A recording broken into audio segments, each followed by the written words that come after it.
Le Japon se réarme face à la Chine en première ligne avec les États-Unis.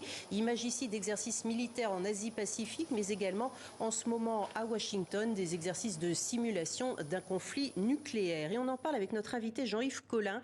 Vous êtes politologue, spécialiste de l'Asie orientale, du Japon en particulier, à Asia Centre. Alors, pour Fumio Kishida, le Premier ministre japonais, l'une des priorités, c'est donc de donner au Japon les moyens de se défendre en réarmant le pays. Cela va avec un doublement, si j'ai bien compris, du budget militaire, près de 400 milliards de dollars. Comment tout cela est-il perçu sur place ? Alors je crois que d'abord c'est effectivement un changement très significatif qui a fait l'objet d'un débat à la Diète à la mi-décembre de l'année dernière. C'est pas non plus un changement qui tombe du ciel complètement. C'est-à-dire que, on va dire depuis les années 75-80, les militaires japonais d'abord, les politiciens japonais ensuite, se sont posés des questions sur la défense devant la défaite américaine au Vietnam d'abord, plus récemment avec la chute en Afghanistan. Et puis, ce qui a caractérisé la période actuelle, c'est évidemment la montée en puissance énorme de la Chine. Et comme vous le rappeliez en introduction, les tests de missiles nord-coréens, 95 en 2022 et déjà 4-5 en 2023. Plus, crois, oui. Donc le gouvernement Kishida se situe dans la prolongation des idées de M. Shinzo Abe auparavant, et il a décidé d'une loi de programmation militaire qui faisait passer le budget militaire au sens large, parce que ça inclut également les gardes-côtes, de 27 trillions de yens à 43 trillions de yens pour la période 2023-2027. Ce qui correspond donc aux 400 milliards de dollars que j'ai Exact. Oui, alors il y a un effort supplémentaire.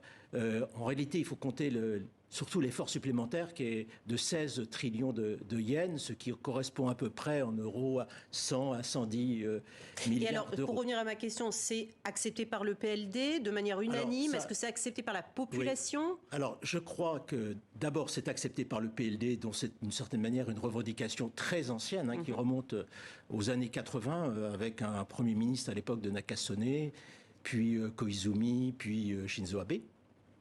La population, finalement, l'accepte assez bien parce qu'il y a une perception de plus en plus forte de la menace chinoise et de la menace qui apparaît irrationnelle nord-coréenne.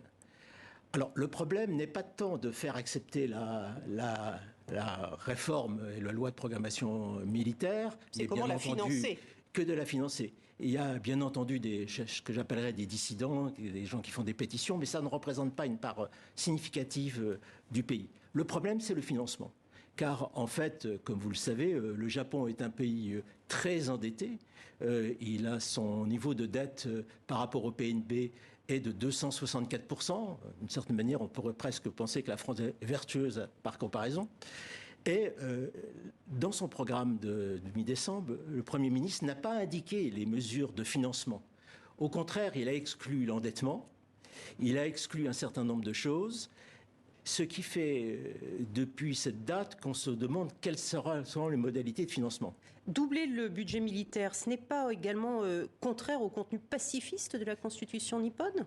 Alors non, parce qu'en réalité, depuis, là aussi, les années 70, il y a des interprétations de la Constitution. Donc là, c'est quoi? C'est des amendements à la Constitution? Non, ce ne sont pas des amendements. Ce sont ce que j'appellerais une forme de jurisprudence politique de la Constitution qui fait que on a d'abord autorisé des militaires japonais, des membres des forces d'autodéfense, d'aller à l'étranger, au Cambodge, à Djibouti, mener des missions humanitaires. Donc, je dirais que il y a eu une progression dans la prise en compte de l'effort de défense. Le problème qui se pose aujourd'hui au niveau constitutionnel et qui méritera d'être traité certainement, c'est de savoir si une réaction préemptive du Japon est constitutionnelle ou si le Japon doit en rester à une mesure, je dirais, strictement défensive. Ce point est, je dirais, un point constitutionnel qui n'est pas éclairci. Autre priorité pour le Premier ministre japonais, l'organisation du G7 en mai prochain à Hiroshima. La sécurité, là aussi, sera la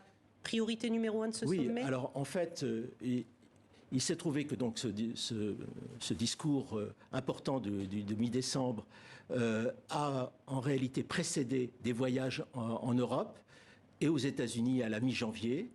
Il y aura un voyage au mois de mars en Allemagne du Premier ministre Kishida. Et donc tout ceci s'inscrit dans deux points qui sont importants. D'une part, c'est effectivement le Japon qui a la présidence du G7 cette année. Et d'autre part, le Japon est devenu membre non permanent du Conseil de sécurité. Donc à partir du début de l'année 2022, au moment de déclenchement de l'opération dite spéciale en Ukraine, le Japon a pris une position très ferme. Il a absolument été en ligne avec les décisions prises par les États-Unis et par l'Europe. Et le Premier ministre japonais a donc déclaré tout récemment qu'il s'en tiendrait, si j'ose dire, à cette situation et qu'il serait un ardent défenseur de la politique contre la Russie et en faveur des sanctions. Merci beaucoup Jean-Yves Collin pour cette analyse de l'impact de la guerre en Ukraine sur la politique militaire, notamment au Japon. Merci à vous.